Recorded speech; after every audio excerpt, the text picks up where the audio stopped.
Hello, everyone. Today, what was on my mind as I was reading the scriptures today was everything that we're seeing going on right now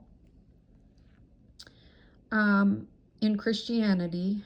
There are so many scandals going on, and it's almost out of control.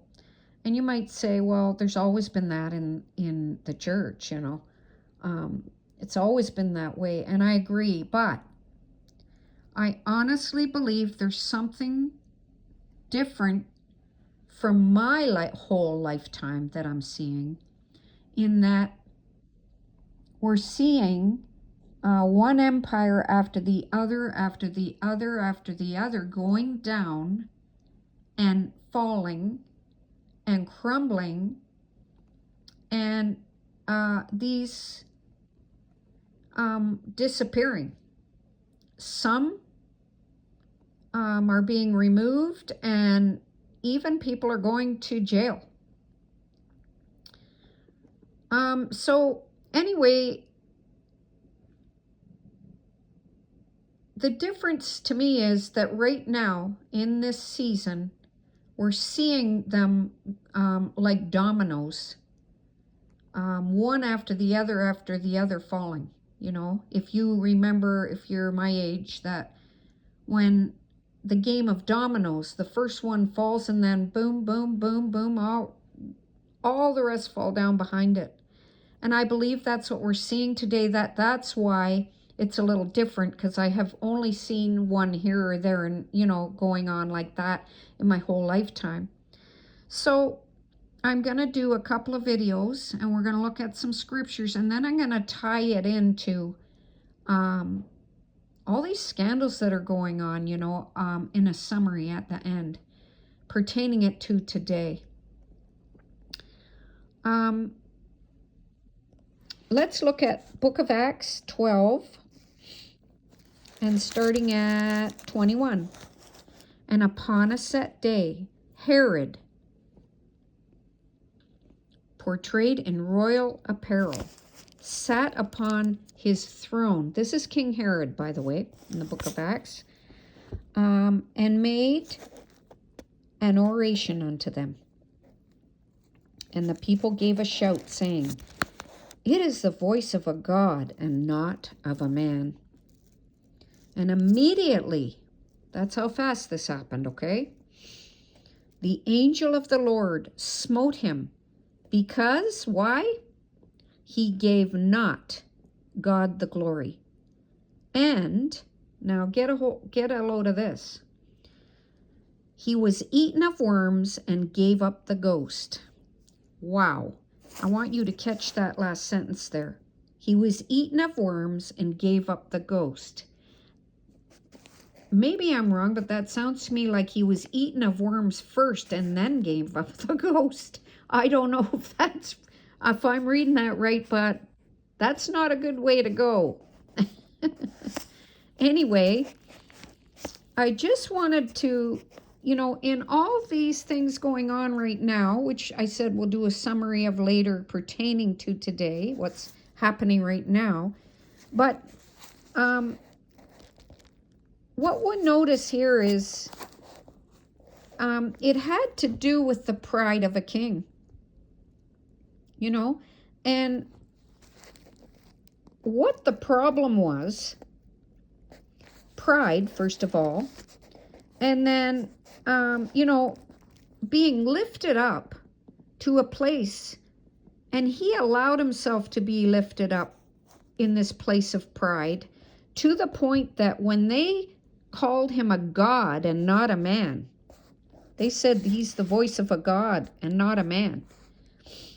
Immediately, the angel of the Lord smote him, because it said, why? He didn't give God the glory. So then the consequence came. Now, I just want to point out that God will not share his glory with another. He will not. He's a very jealous God. and someone else is not going to take his glory. Okay? And this guy, he was arrayed in all his royal apparel and sitting on a throne, and he let them worship him as God. And he let them do that, you know, knowing better. And immediately the Lord dealt with it. I have a question at the end of this. In all the scandal we're seeing today, and we're going to get in that in the next couple of videos. I'm going to make a summary of that in more detail. But in what we're seeing today, and I believe it's, you know, the time of the itching ears and all that. Like, I believe there is a shift happening right now in all of this. It's just so rampant all at once. And you know, we're even seeing on a daily basis that people, you know, they want a king. And even as it pertains to Christianity, people they desire a king to be over them. They desire that. And, you know, what starts to happen is, because now I'm talking about the people here who were calling him a god. And I'm just relating this to Christianity. This guy was not that. But the people, you know, people desire a king. They always got to have somebody, some earthly man or some earthly somebody or woman or whatever, to set up instead of going to God. You know, it gets out of control. It gets skewed. And it gets, they get into the wrong mindset of lifting up a person or a man in Christianity always. And then this stuff just gets rampant and takes off, okay? Putting pride into the people being lifted up. Well, they were lifted up in pride themselves, but they're being fed on this, you know, fed this worshiping of men or worshiping of a woman rather than going straight to the Lord for anything. And this is happening rampantly in Christianity today. So we're going to be looking at that a little later on. And I just want to see the relation between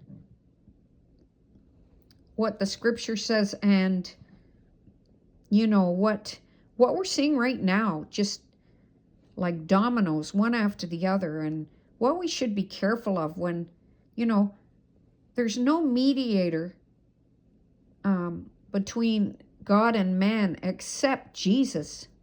And we have to keep that in mind. And we have to never lift up a person to a place they shouldn't be lifted up in. Nor should a person, you know, anyone in Christianity place themselves in that position. You know,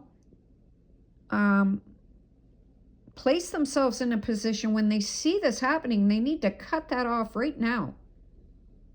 And a true leader is a servant, not someone to be served by the people. A true leader points to Christ and gets down out of the way at all times. You know, in other parts of the Bible, people rent their clothes in the book of Acts. They ripped their clothes when the people lifted them up and bowed down to them. That's in the book of Acts, the apostles.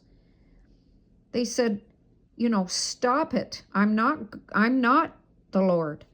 I'm just a man. And they ripped their clothes. And we need this attitude back, because we've gotten to a point where we've made it just too, not any fear of the Lord at all. So God bless. And the next video I'm going to do pertaining to this, part 2, is Nebuchadnezzar.